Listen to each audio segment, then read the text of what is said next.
Bom dia, igreja. Isso, bom dia está meio devagar, hein? Bom dia. Muito bem. Que a paz do Senhor esteja convosco, amém? É muito bom poder estar com vocês mais uma vez nessa oportunidade e desejar para você um feliz ano novo, né? Possivelmente não estive com vocês aqui em fim de ano, mas sempre é bom desejar boas-vindas, né? O ano já passou 31 dias do ano, temos agora 335 dias ou 334 dias do ano de 2026 para terminar, e aí vamos avançando um pouco mais para a volta de Jesus, amém? Essa manhã eu quero falar sobre esse tema aí, por que Jesus não voltou ainda? Eu esqueci de um detalhe importante aqui, que é o passador, e sem isso, vamos atrapalhar nossos amigos lá na cabine do som. Por que Jesus ainda não voltou? É o tema dessa manhã, nós vamos estudar. Quero convidar você da forma que você está, para a gente, mais uma vez, abrir a palavra de Deus, deixa em Apocalipse 3 aí, e vamos fazer uma oração pedindo ao Senhor que ilumine a nossa mente. Santo e bom Deus, obrigado, Senhor, por estarmos nessa manhã na tua casa de oração. Rogamos que o teu Espírito Santo fale a mente e o coração de cada um de nós. Rogamos a tua graça, a tua bênção, o teu perdão e a tua paz. Abençoe cada irmão, cada irmã, a cada juvenil e abençoando cada família aqui representada. Nos ajude a nos preparar cada dia para a sua vinda. E assim, em breve, possamos estar contigo no céu. Perdoe os nossos pecados, fortaleça a nossa fé e ilumine-nos pelo poder do Espírito Santo de Deus e nos dê a tua paz e o teu perdão. Rogamos essas bênçãos com perdão dos pecados, em nome e por amor de Jesus. E a igreja diz? Amém. Muito bem. Por que Jesus ainda não voltou? Essa é a nossa reflexão de hoje. Vamos ver aqui se obedece aqui.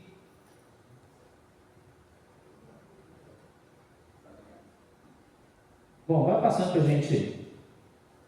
Em João capítulo 14, tem essa frase aí: eu não vos deixarei órfão, eu irei, mas voltarei, e o vosso coração há muito de se alegrar. O fato interessante é que Jesus prometeu voltar. Mas nessa manhã a gente vai entender algumas coisas que têm atrasado a volta de Jesus. Porque uma coisa, a gente entender que dentro desse contexto da volta de Cristo, está incluído as 28 crenças fundamentais bíblicas da vida de Jesus. Desde a Santa Bíblia até o Novo Céu e a Nova Terra. Se você não parar para pensar, pare e pense agora. A volta de Jesus, ela inclui as 28 crenças que nós acreditamos na palavra de Deus. Porque desde a Bíblia termina com o Novo Céu e a Nova Terra. Então, Jesus falou que ele o quê? Que ele iria e não deixaria órfão. Está dizendo o quê? Está dizendo a respeito da volta de Jesus e também a descida do Espírito Santo. Porque ele foi e o Consolador veio. O Consolador está hoje na terra convencendo as pessoas do pecado, do juízo e do mundo, preparando nós e outros para o retorno de Jesus. Pode passar aí? Quando olhamos para a Bíblia, Mateus 24, 44 diz: nós devemos estar percebendo as coisas que estão acontecendo, porque a hora em que não penseis, virá Jesus. Isso de fato tem acontecido. A gente vê hoje as guerras, rumores de guerras, terremotos, fome, doenças cada vez mais acontecendo. Tudo isso são sinais da vinda de Jesus. Pode passando? Agora vem a pergunta: por que Jesus não veio ainda? E ali no livro Evangelismo, na página 696 diz: não era da vontade de Deus que a vinda de Cristo houvesse sido retardada. Não era desígnio que o seu povo, Israel, vagueasse por 40 anos no deserto. Não era o plano de Deus. Pode passando. Primeira coisa que ocorreu: o povo vagueou no deserto durante 40 anos. É uma coisa simples, não dava apenas alguns meses entrava na terra prometida, alguns dias, mas levou meses, anos. Pode passando. Aí você vê o povo ali armando as barracas pelo deserto afora. Pode passando. Poderiam chegar a Canaã em poucos meses. Não estavam preparados. Não tinha fé suficiente. Deus preparou eles através das provas. Ou seja, Deus teve que dar provas para que o povo pudesse estar preparado então para a questão da vivência no deserto. Pode passar? E ali vem a outra coisa, a incredulidade. Agora o exército, Faraó atrás, o povo marchando e o povo reclamando: Moisés, você tinha nós lá do Egito, para nós por esse deserto, e agora vamos perecer com todos esses soldados egípcios atrás da gente. Faltou o quê? Fé. A incredulidade os levou a atrasar para entrar na terra prometida. Pode passando? Em Mara, as águas amargas, houve murmuração, porque o povo não tinha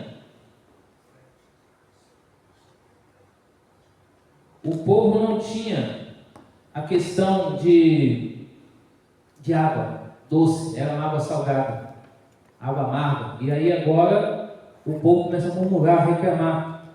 E aí, em Redifim, faltou água. Deus mandou Moisés falar o quê? Com a rocha. O que Moisés fez? Ele feriu a rocha. E a rocha aí representa quem? Jesus. Então nota que mais uma vez o povo faltou fé. E aí, até lá no Sinai gastaram 3 meses. Incredulidade também atrasou o retorno deles chegar à terra prometida. Na escola do Sinai eles passaram 1 ano ali, receberam a instrução dos 10 mandamentos, e mesmo assim veio a idolatria, adoração a outros deuses. Conheceram as instruções através da salvação pela fé no sacrifício, no ritual do santuário. O santuário que Deus mandou construir de acordo com o modelo do céu. O povo teve essa dificuldade também. Dentro desse contexto, depois de 2 anos, chegaram à fronteira de Canaã, em Cades Barneia. Enviaram espia, trouxeram frutos. O que eles viram ali no meio ali? Na foto do meio ali, o que vocês percebem lá no fundo? Que eles ficaram com medo? O gigante. E aí de 10 espias, 2 trouxeram um relatório positivo, 8 trouxeram um relatório negativo. E aí, mais uma vez, a incredulidade, a falta de fé. Manifestaram incredulidade, impossibilidade humana, murmuração, incredulidade, também houve rebeldia. Agora eu pergunto para a igreja: será que tudo isso lá atrás reflete hoje nos dias atuais com o povo de Deus? O que vocês acham? Sim ou não? Reflete. Falta de fé, incredulidade, idolatria, murmuração e assim por diante. Quem já não foi pego fazendo isso? Em algum momento eu já fiz isso também, eu acredito que você também. O surgimento da incredulidade na nação de Israel no livro do Êxodo aconteceu ali depois que eles viram os milagres de Deus e mesmo assim ainda duvidavam do poder do Senhor. Isso levou eles a começar tudo isso na trajetória do Êxodo até chegar à terra prometida. O Pentateuco é permeado de murmurações. A murmuração está diretamente associada à ideia de incredulidade, que isso é a causa da murmuração. Levaram eles a desconfiar, desacreditar, de confiar no poder de Deus. A sobrecarga do trabalho e o medo da punição, assim como no Egito, o mar vermelho, o medo de morrer na batalha, o medo de morrer de sede e fome, o bezerro de ouro, alguém para palpar, pegar, adorar. O ato da idolatria aprendido no Egito. Esqueceram que Deus, ele tinha feito as maravilhas que ele havia mostrado. Isso foi atrasando, e este tem atrasado a volta de Jesus. Pergunto para a igreja: a missão é nossa ou a missão é de Deus? O que vocês acham? A missão é de Deus. Ele apenas nos usa como instrumento para a pregação da sua palavra. Ele poderia usar um anjo rapidamente, de acordo com Apocalipse 14, 6 e 7, a gente sabe disso, as 3 mensagens angélicas, mas ele conta comigo e conta com você, para a gente fazer a diferença na vida das pessoas. Por isso que nós devemos levar essa mensagem de esperança. Deus conduziu o povo por mais de 38 anos. Qual o motivo? Uma pergunta para a gente parar e pensar. Os mesmos pecados têm retardado a entrada do Israel moderno na Canaã celestial. Ou seja, os mesmos pecados do povo do passado têm retardado nós hoje de entrarmos lá no reino dos céus. Pode ser o eu, pode ser o orgulho, pode ser a vaidade, pode ser a arrogância, a presunção, pode ser o dinheiro, o poder, pode ser o conhecimento geral, pode ser algum bem material, pode ser alguém que você ama, ou outro item, mas tudo isso tem retardado a vida de Jesus. Em nenhum dos casos houve falta da parte das promessas de Deus. Deus sempre cumpriu com as suas promessas com o povo de Israel, e Deus sempre cumpre a sua palavra para conosco hoje. Isso é verdade ou é mentira? O que vocês acham? É a verdade. Por exemplo, ao nós acordarmos e estarmos aqui hoje, agradecemos a Deus. Ao termos um tempo bonito, confortável como esse, agradecer a Deus. Porque em lugares, em outras regiões, países, localidades, os irmãos não têm um abrigo como esse adequado para adorar a Deus, mas mesmo assim eles estão ali buscando o Senhor. E muitas vezes nós temos a nossa igreja cheia no sábado, no domingo vem os remanescentes de fato, na quarta-feira vem outro grupo de remanescentes, mas e aí durante a semana a pergunta é: onde está o povo de Deus que poderia estar nos cultos de domingo e quarta-feira, não vem, só vem no sábado? Mas mesmo assim Deus é fiel para com a gente. Em 1 Samuel 2, verso 30, fala claramente que Deus ele é fiel para conosco, mesmo que a gente seja infiel. Segundo Timóteo também fala a mesma coisa. Se nós, independente se a gente é fiel ou não, Deus é fiel para conosco. Então ele pede fidelidade.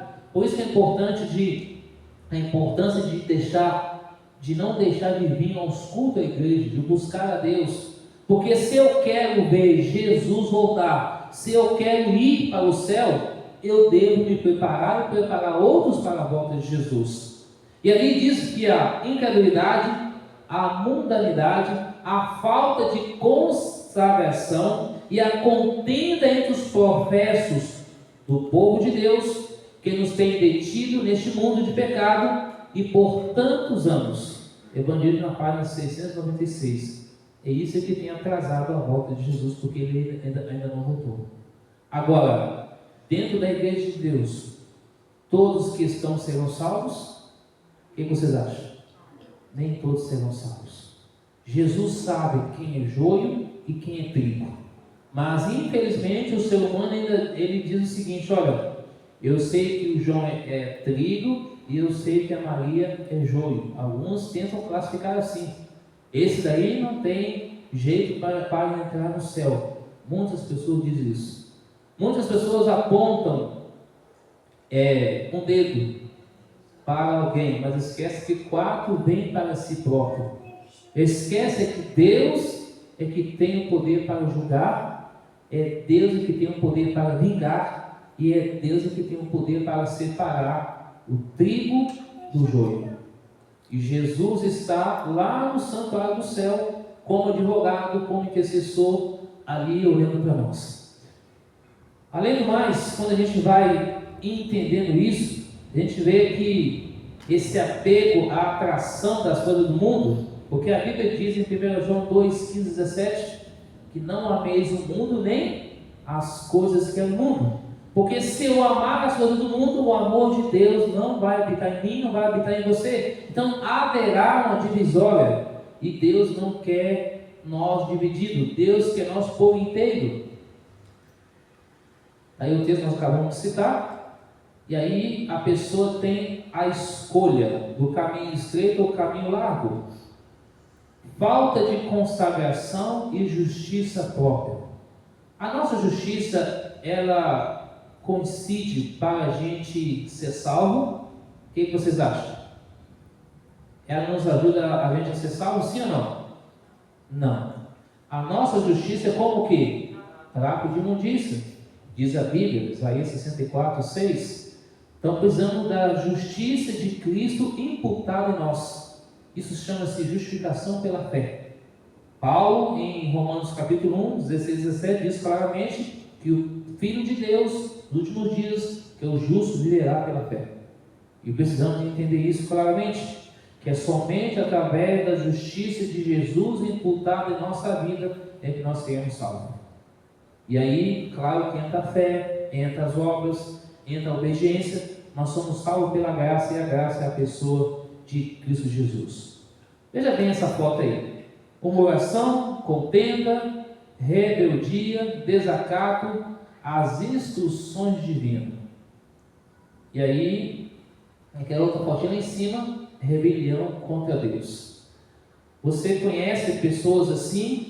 Ou você já praticou isso? Já aconteceu isso com você? Não precisa te falar entre você e Deus, entre eu e Deus, mas eu acredito que a gente já fez isso algumas vezes. Precisamos pedir a Deus que nos molde, que restaure a nossa vida por completo e nos ajude a gente caminhar com Ele rumo a Canaã do céu.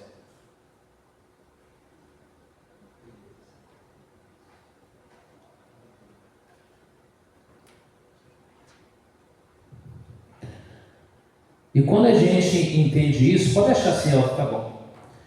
Quando a gente entende isso, a gente entende que o povo vagueou por 40 anos e as mesmas causas, mais falta de crédito, a mensagem de Laodiceia tem retardado a nossa entrada no céu. Vamos agora para Apocalipse capítulo 3, versículo 14 até o verso 18. O texto está na tela aí, Apocalipse capítulo 3, versículo 14 até o verso 19.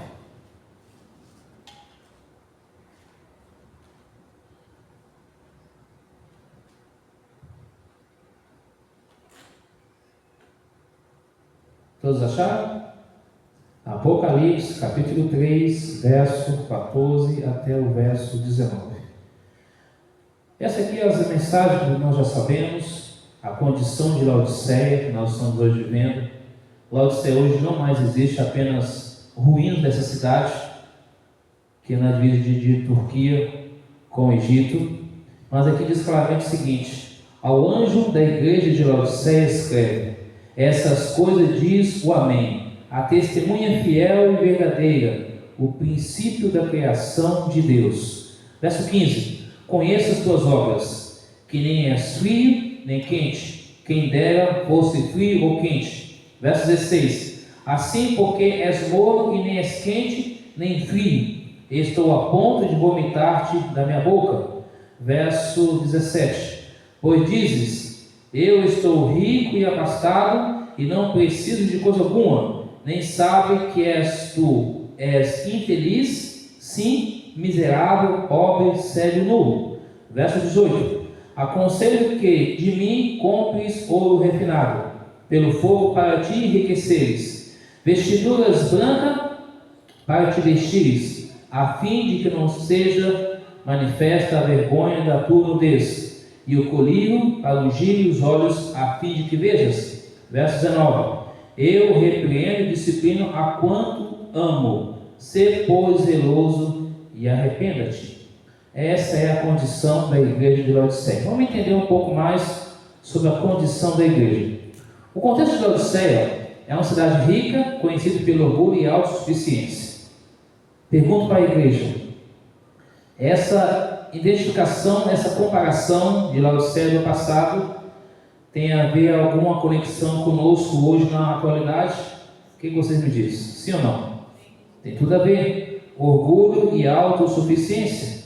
É que muitos veem por aí. Isso pode ser da pessoa mais simples ao mais preparado, no sentido de conhecimentos gerais, mas todos têm essa questão.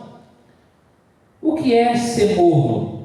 Morno é que não é fervoroso na fé, quente, entre aspas ali, mas também não é abertamente contra, frio, vivendo uma religiosidade superficial e sem compromisso real. Essa apatia é caracterizada como um amor que adora com a boca, mas não com o coração. Lembra daquele texto? Em vão me adoro, ensinando doutrinas que são princípios de homens, mas negligenciando o mandamento de Deus. Em vão me adoro, mas o coração está longe de mim. Isso acontece com o ser humano. Agora, veja a metáfora da água.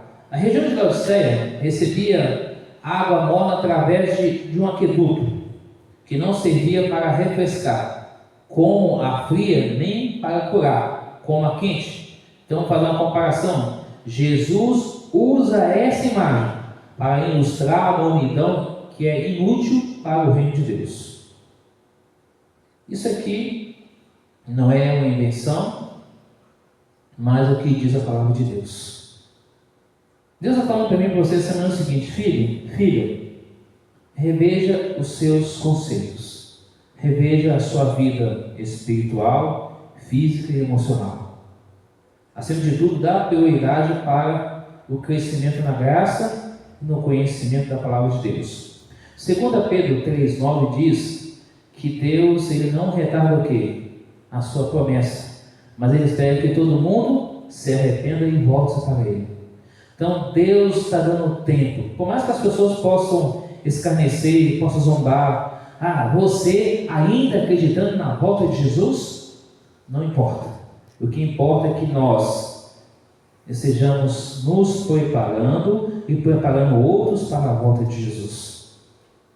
Isso sim é vigiar e orar, porque nós cantamos o hino, ó que esperança, esperança que traz de que Jesus quer que a gente deixe de lado as coisas ruins e passe a fazer sua vontade.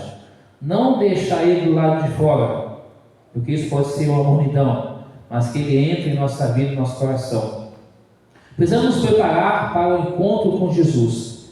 Como lembra o verso 18 do Apocalipse 3, 18 aqui, ele nos conhece, versículo 15, né? No versículo 18 ele fala: compre ouro puro, ouro refinado, significa a verdadeira fé.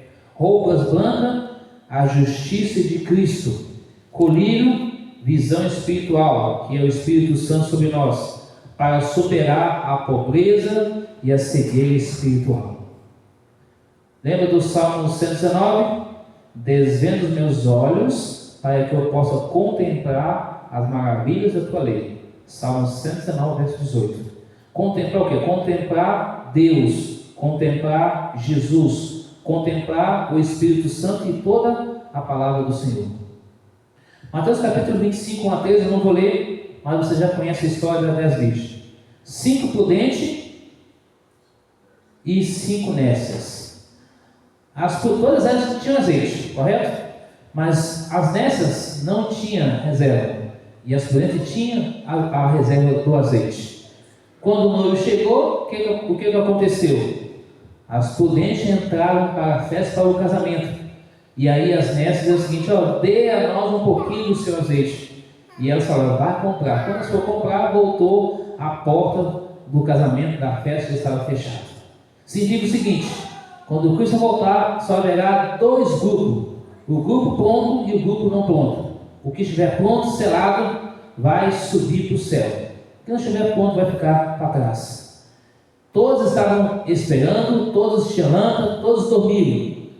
As 5 prudentes, precavidas, adquiriram reserva do azeite pelo Espírito Santo, mas as demais não fizeram isso. Agora veja comigo alguns textos, algumas considerações do livro das Duas Nações. O homem necessita de um poder fora não dele, mas acima dele, para restaurar a semelhança com Deus.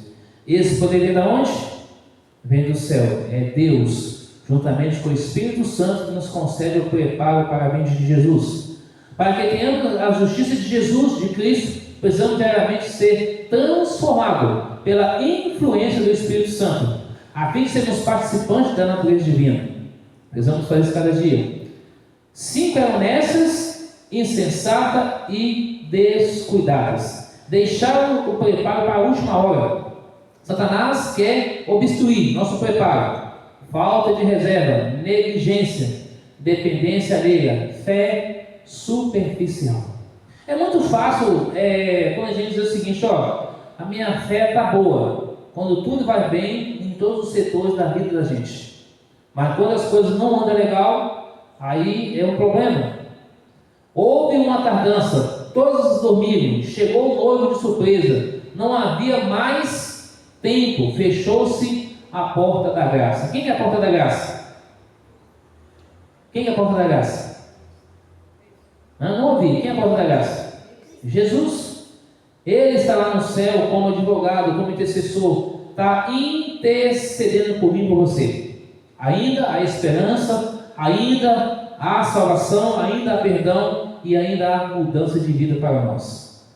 O noivo representa Jesus e a sua vinda. Lâmpadas, a fé ou a presença de Deus na vida. O azeite representa o Espírito Santo, a graça ou uma fé genuína e perseverante. Por isso Jesus falou: eu vou subir e vou enviar o Consolador para estar convosco. E de fato assim está acontecendo. As prudentes eram cristãos vigilantes, preparadas ou preparados com o Espírito Santo, que mantêm a fé acesa e estão prontos para o retorno de Jesus. As nécias, pessoas religiosas que não cultivaram uma fé autêntica e não se prepararam adequadamente, ficando sem a luz necessária. Isso daqui é sério, igreja. Já parou para pensar quando toda a liberdade acabar? Quando o poder aquisitivo de estar nas mãos, mas não poder comprar e nem vender? Perder tudo para sair, alguns ser levados diante da autoridade para ser testado e provado? Já parou para pensar nas provas e sinais que vamos passar?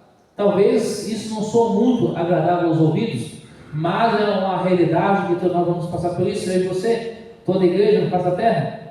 Como apressar a volta de Jesus?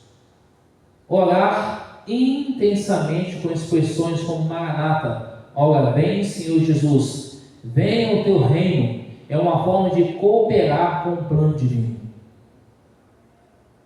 Além do mais, ajudar na pregação da palavra de Deus. A missão de levar a mensagem de Jesus a todo mundo é vista como um fator principal para o seu retorno, o alto clamor. Levar Jesus como a esperança para esse mundo caído. Santificação pessoal. Viver uma vida pura e santa, permitindo ser moldado por Deus. Contribuir para o processo, pois a santidade prepara a igreja.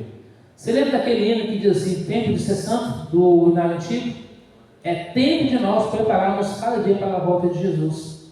É tempo de a gente orar mais, buscar mais a Deus, viver mais a palavra de Deus. É claro, somos tentados, provados a todo tempo, mas se nós não temos a comunhão com Deus diária, a gente vai ter força de Jesus, Ele ao nosso lado com o Espírito Santo, e vamos ser vencedor e vamos ser vencedora em Cristo Jesus. E assim vamos entender que uma igreja preparada, uma igreja educada na palavra de Deus, é uma igreja que será uma igreja triunfante, passará de militante para triunfante, e aí receberemos de Jesus aquele abraço fraternal e a coroa da vida, e assim viveremos felizes com Deus para sempre. A conversão de pessoas.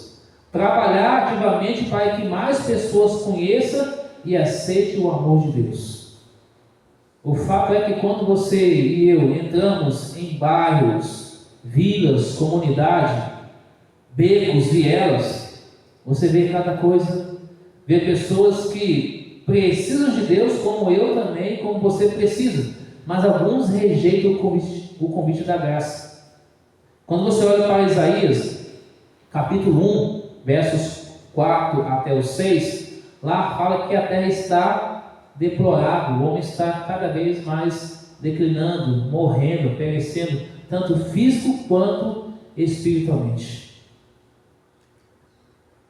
E devemos interceder pelas pessoas também, reconhecer, levar Jesus para eles, para elas, para que elas possam reconhecer que Jesus é o único que pode salvar, é o único que quer levar eles para o céu, que quer tratar eles como ovelhas desgarradas, e juntar-se a todos para ter um rebanho e um pastor. Está lá em João capítulo 10, verso 14 e 16.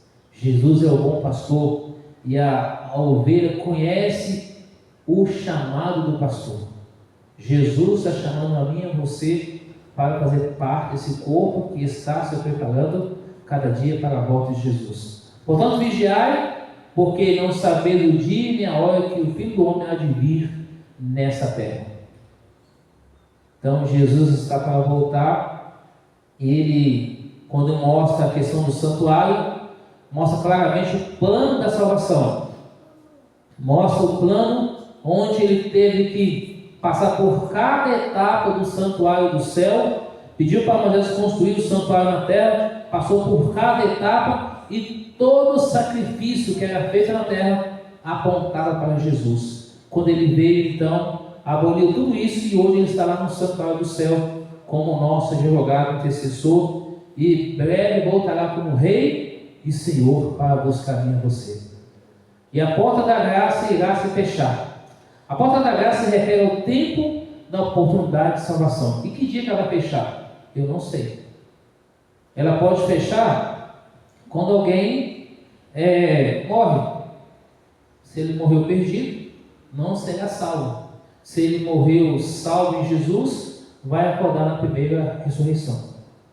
E assim a gente vai avaliando tudo isso e vai avançando. Quem é a porta? O próprio Jesus. Eu sou a porta. E se alguém entrar por mim, será salvo, entrará, sairá e achará pastagem. João 10, verso 9. E no versículo 11 ele fala que eu sou a porta. Ele repete isso ali no capítulo 10, em alguns versos, versículo 7, 9, versículo 11, 14. Ele repete essa palavra porta diversas vezes. Fala, eu sou o caminho para o céu. Aí quando a gente vai para João 14, 6, o que ele fala? Eu sou o caminho, o que mais? A verdade é a vida. É a mesma coisa do santuário da terra, de acordo com o modelo do céu. Pátio Santo e Santíssimo representa Cristo. Eu sou a ressurreição e a vida. Aquele que crê em Jesus, ainda que morra, vai viver. João 11, 25. Quem é a graça?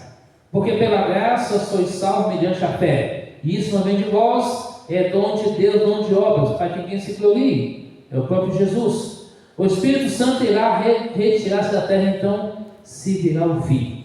Se hoje a gente já vê coisas horrendas, imagina quando o Espírito Santo de Deus se retirar da terra 100%. Que caos vai ficar? Já está caos por aí, né? A gente já vê muitas coisas ocorrendo aí durante a semana, a gente já ouviu muitas notícias, e vão acontecer mais coisas horrendas ainda. Mas ainda o Espírito de Deus não se retirou da terra. Quando ele se retirar da terra, vai vir caos total. Mas o Espírito de Deus não se retirará de nós, porque ele continuará conosco. E o fim está próximo, porque Jesus está voltando. E ele, ao ver tudo isso, será destruído com fogo. E pelo sopro da sua boca, de acordo com Tessalonicenses 2, capítulo 2, versículo 1 em diante, até o versículo 9 ali, aproximadamente, ele vai destruir o mal com o sopro da sua boca. E Malaquias 4, não vai sobrar nem raiz nem ramo, tudo será destruído. E o mundo irá acabar com fogo. E então, a gente vai ter aí tudo novo para a gente. Mas o que vai acontecer quando tudo se fechar, que é a porta da graça? De acordo com esse texto, continue justo fazendo o quê? Injustiça. Continue imundo ainda sendo imundo. O justo continue na prática da justiça, e o santo continue a santificar. Resumindo em palavras, em poucas palavras, o que é de Deus vai continuar sendo de Deus, e o que é do mal vai continuar sendo do mal. É simples assim. Isso é resumo. Qual o convite que Jesus faz para nós hoje? Voltando para Apocalipse agora, capítulo 3, 19 a 22, me acompanhe, por favor. Apocalipse 3, 19 a 22. Eu repreendo e disciplino a quantos amo, sê pois zeloso e arrependa-te. Verso 20. Eis que estou à porta e bato. Se alguém ouvir a minha voz, abrir a porta, entrarei em sua casa, cearei com ele e ele comigo. Verso 21. Ao vencedor, dar-lhe-ei sentar comigo no meu trono, assim como eu também venci, e me assentei com meu Pai no seu trono.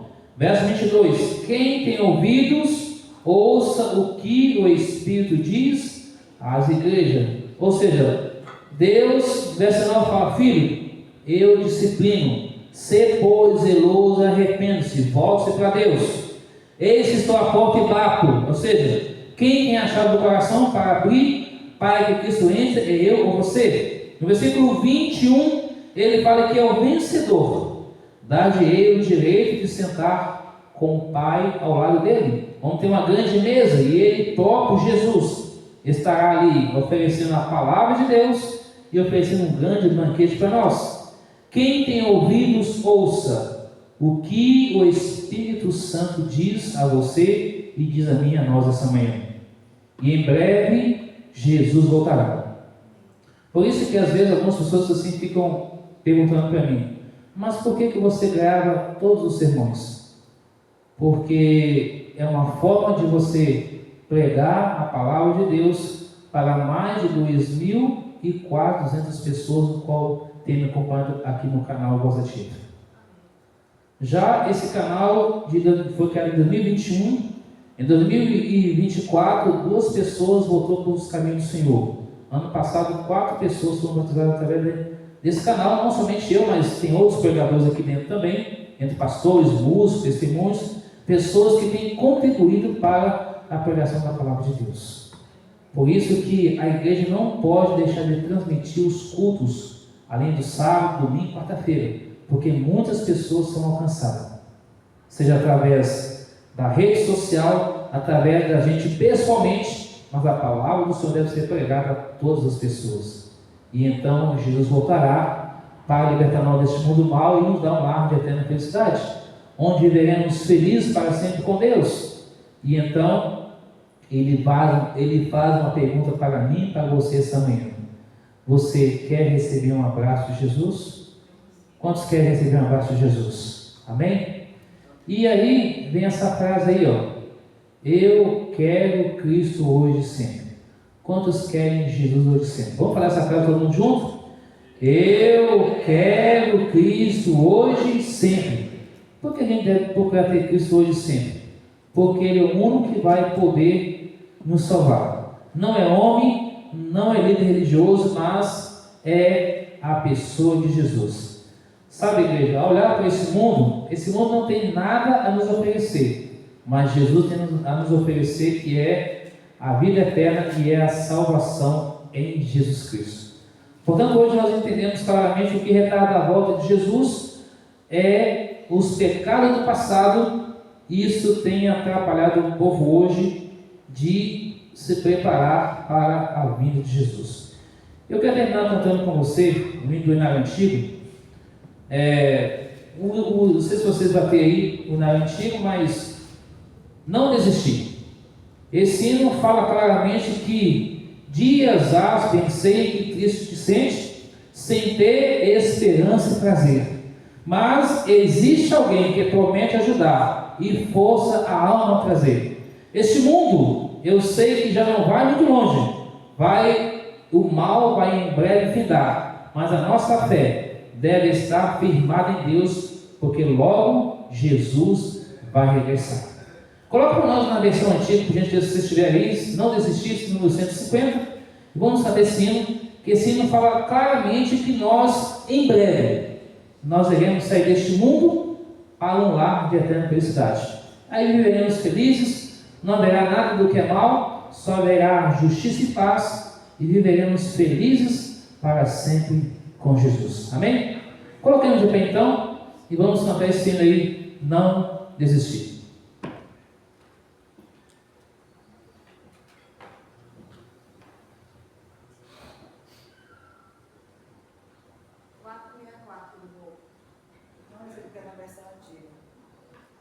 Vocês têm a versão antiga aí? Então pode colocar na versão nova aí.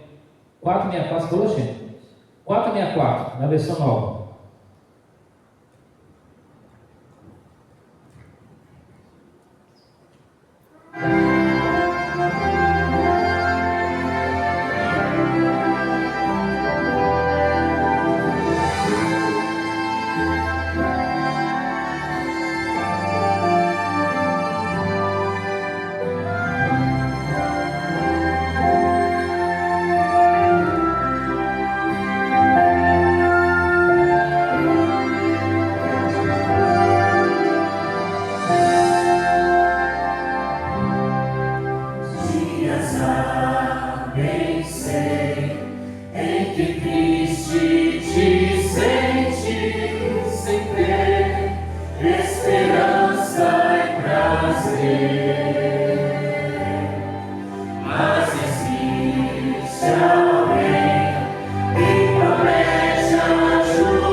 Buscando a Deus, pregando o Evangelho, vindo aos cultos. São as 4 coisas simples que nós devemos fazer diariamente, que é orar, estudar a Bíblia e vir à igreja e pregar o Evangelho. Isso vai nos ajudar na nossa caminhada, preparando nós e preparando outros para o reino dos céus. E que Deus então possa abençoar a sua vida, a sua casa, a sua família, nos dando a nós uma semana abençoada e feliz, e que a gente possa cada dia confiar, entregar e descansar a nossa vida em Jesus. Oremos.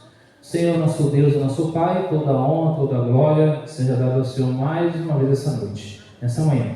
Obrigado, Senhor, pelos teus cuidados, obrigado pela vida, pela saúde, obrigado pela semana que já se iniciou, desde o pôr do sol de ontem, e obrigado que o Senhor nos acordou e nos trouxe aqui. Te peço a tua bênção, Deus, sobre cada família aqui representada, sobre cada pessoa, homem, mulher, jovem e criança.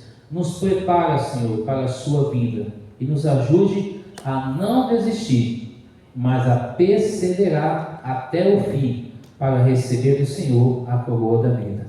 Perdoe nossos pecados, abençoe cada irmão e cada irmã que é presente nessa manhã, e que os anjos do Senhor nos acompanhem em nossa vida, nossas atividades até a volta gloriosa de Jesus. Dá-nos teu perdão, a tua paz, resolva nossos problemas. Fique conosco hoje e sempre, abençoe essa igreja, abençoe todos os líderes, ao pastor Delmigo e todas a família que é representada. Obrigado por tudo, Jesus. Fique conosco hoje e sempre, em nome de Jesus, e assim vamos orar a oração que o Senhor nos ensinou, que é a oração do Pai Nosso. Todos juntos. Pai nosso que estás nos céus, santificado seja o teu nome. Venha o teu reino, seja feita a tua vontade, assim na terra como nos céus. O pão nosso cada dia dá-nos hoje. Perdoa as nossas dívidas, assim como nós perdoamos nossos devedores. Não deixeis cair em tentação, mas livra-nos do mal, pois teu o reino, o poder e a glória para sempre. Amém. Que Deus abençoe vocês, tenham uma feliz semana, uma feliz manhã, que a graça do amor de Deus Pai e de Jesus Cristo nos acompanhe hoje sempre. Amém.